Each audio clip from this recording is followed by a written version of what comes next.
I asked about the anomalies emerging between the IDA and ConnectIreland. There had been a number of articles in the Sunday Business Post which caused me to question what had actually transpired between the two agencies and if this is likely to result in the state in a cost to the state because of the disagreement. Her reply to me, the Minister told me that she couldn't go into detail because there was an ongoing legal dispute between the parties.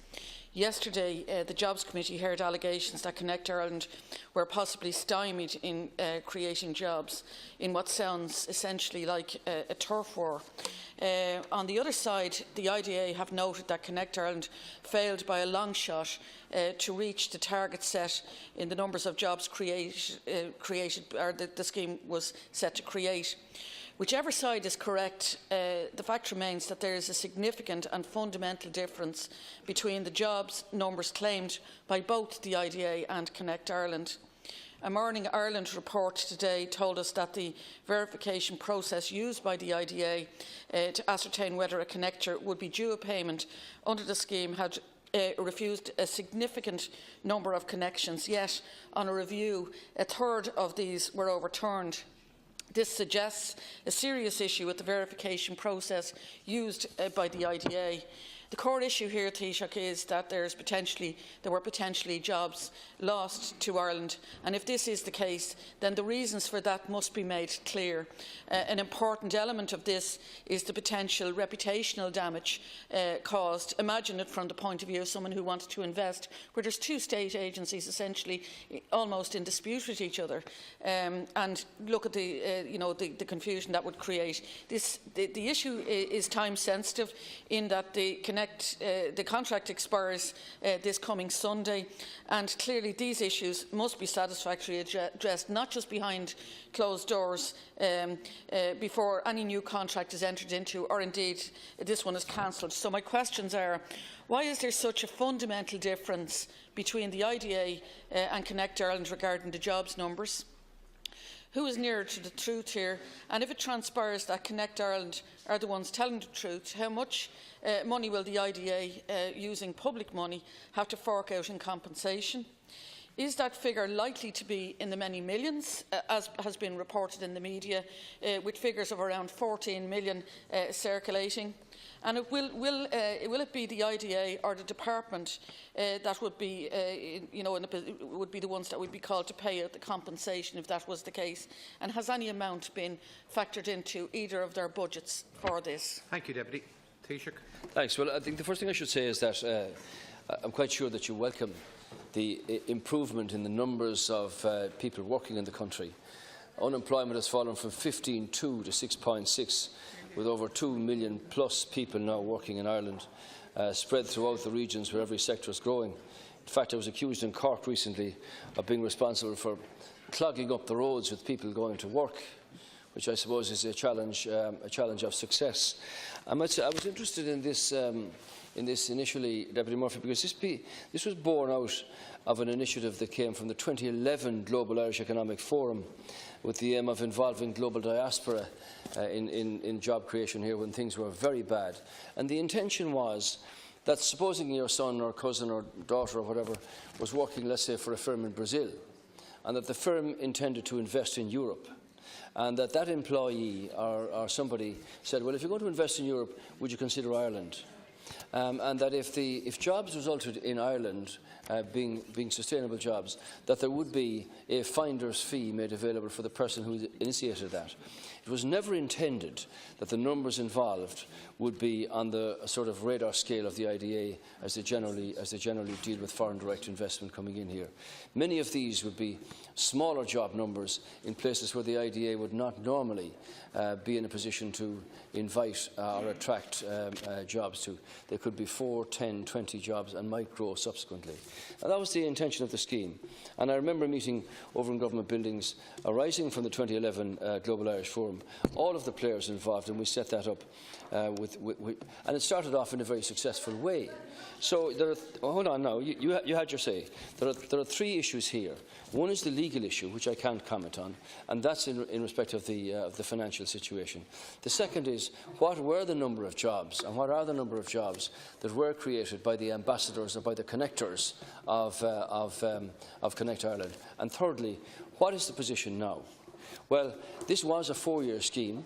It was extended after contact was made with government for a further 12 months, and that runs out on Monday. Irrespective of whether you wanted it to continue after Monday or not, you'd have to go through another tender process. So, Minister for Jobs and Enterprise is carrying out a review of the issues that are pertain to the department here, the IDA and those numbers. I can't comment on the legal dispute that's involved here. There is a discrepancy between the numbers that are concerned here. You see, the challenge is, if you like, Deputy Murphy, that the IDA are the statutory body who do a superb job in attracting jobs into Ireland. But if somebody in another country wants to invest in Europe, and that an indication is given to them, well, why don't you consider Ireland? It is through the IDA as the attractor or the agency dealing with investment into the country that contact is made. But if it's only for 5 jobs or 10 jobs, they're more important in Kinvara or Ballyvarry than they might be in central Dublin. But jobs are jobs, and when we had none, we were very lucky to get any kind of jobs in here. And Deputy Howland knows this because he was a member of the government that approved it. So I can't comment on the court case, but I will look forward to seeing Minister O'Connor's review of this. And that's difficult given that there is a litigation at the moment. The intention was smaller numbers dispersed throughout the country, and that was the original intention. And it worked very well initially. So I'm disappointed that this dispute has arisen. Thank you. Given that, as you've said, Deputy, some of these matters are sub judice, say we need to be careful. Yeah, sorry. Sorry, now, Deputy Murphy. Deputy Quinn, this is leaders' questions. You're not the leader, so please hold on. First of all, Taoiseach, can I just say that your reply was a disgrace. It's very disingenuous to question whether or not I or others support jobs. Of course we support investment in jobs in this country. I know what the Succeed in Ireland programme is about, and I think most people in this House know what the Succeed in Ireland programme is about. I asked you very specific questions, and I believe I'm entitled to a response to those. The contract ends on Monday. In actual fact, there are people employed by Connect Ireland. Are they going to? What are they going to do on Monday? Is there an issue in relation to their jobs? When did the issues that have emerged in relation to the number of jobs that don't seem to be possible to reconcile between Connect Ireland and the IDA? When did that emerge? The contract, as you said, ended last year, and it was continued. It was continued so as that there could be an orderly wind down, we were told.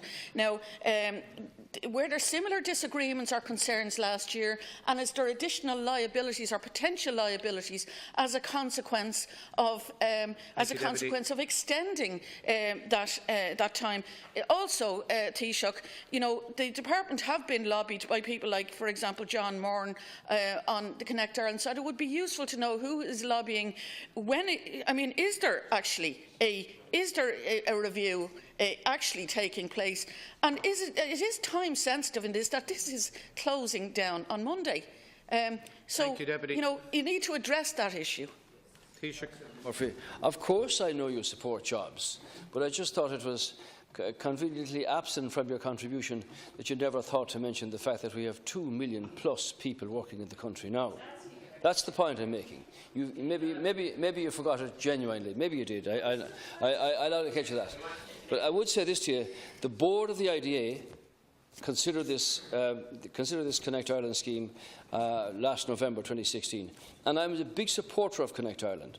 And one of the reasons it was extended for a further 12 months was to allow for this very matter to be dealt with. And I'm disappointed that it hasn't been dealt with. But I want to assure you, Deputy Murphy, that if the contract were to be extended, you're legally bound to go to public procurement. It might be Connect Ireland, it might not be. Who would be awarded an extension of that contract? Now, I'm not suggesting that the Minister and the Department, in their review of this, will agree that there should not be some continuation of a scheme like Connect Ireland. It has brought jobs in whatever verifiable number to dispersed regions of the country that are very valuable in those regions. Very valuable. So I was always a strong supporter of this with the ambassadors, but it seems to have run into difficulties between both the Connect Ireland personnel and the IDA. Whether that was in relation to the litigation cases there or not, I can't comment on that. But I can tell you that if the Minister was to extend this contract, she would have to go for public procurement, or the IDA would. And the board considered that last November, and they made their decision on that. So I mean, I think it's in order and right and proper to consider all of the issues here to be taken into account by the review of the Minister. So I can't comment on the legal case. The jobs are verifiable one way or the other. I'm very glad that people are working, and they add to the overall number, whether it be 500 or 1,000.